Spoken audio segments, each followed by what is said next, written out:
Yahweh Elohim. The name of Yahweh is constantly associated with other terms, the most common being the combination Yahweh Elohim.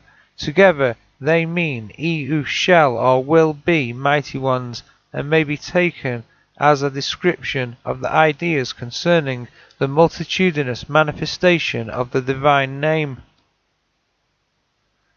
The first occurrence of Yahweh Elohim is very significant. These are the generations of the heavens and of the earth, when they were created, in the day that Yahweh Elohim made the earth and the heavens.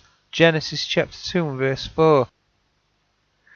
It is in the section thus commenced, and which reaches to Genesis chapter 3 and verse 24, that sin and redemption are referred to for the first time. The combination is constantly used in this section, whereas it only occurs 9 times in the remainder of the book of Genesis. Such a remarkable fact must be intentional.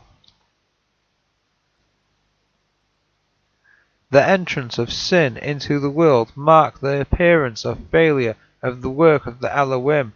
Man, who had been created in their image, failed to reflect their moral likeness, and was sentenced to return to the dust from which he had been formed. But the failure was not to be the end. Indeed, God's purpose cannot fail, and that truth is involved in the very title used, I will be mighty ones. It declares, and in the section it is indicated how this shall be. I will put hostility between you and the woman, and between your seed and her seed. It shall bruise your head, and you shall bruise his heel. Genesis chapter 3 and verse 15. In Genesis chapter 2 to 3 it should be noted that the chief angel represents the deity, or Yahweh Elohim. Also, the Elohim are the angels.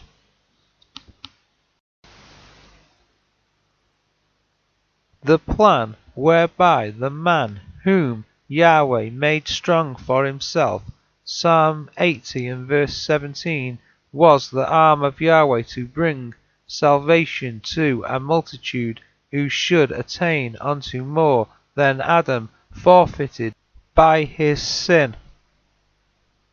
He lost life and the possession of a perfect human organism.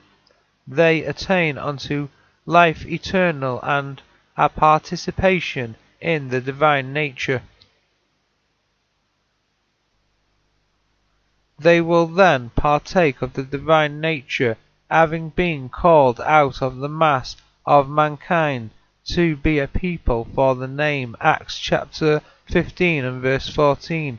Each saint attaining unto that position will be an Aloha, or a mighty one, whilst combined they will constitute Elohim, or mighty ones. These titles will be applied to them because they will manifest the divine power. Thus Isaiah represents the nations making supplication unto Cyrus, who was a type of Christ, saying, surely God, the divine power, is in you.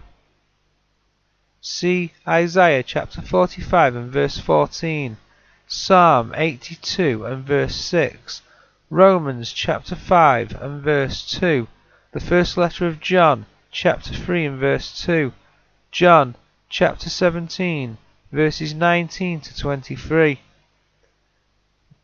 Romans chapter 8 and verse 17, the second letter of Peter chapter 1 and verse 4.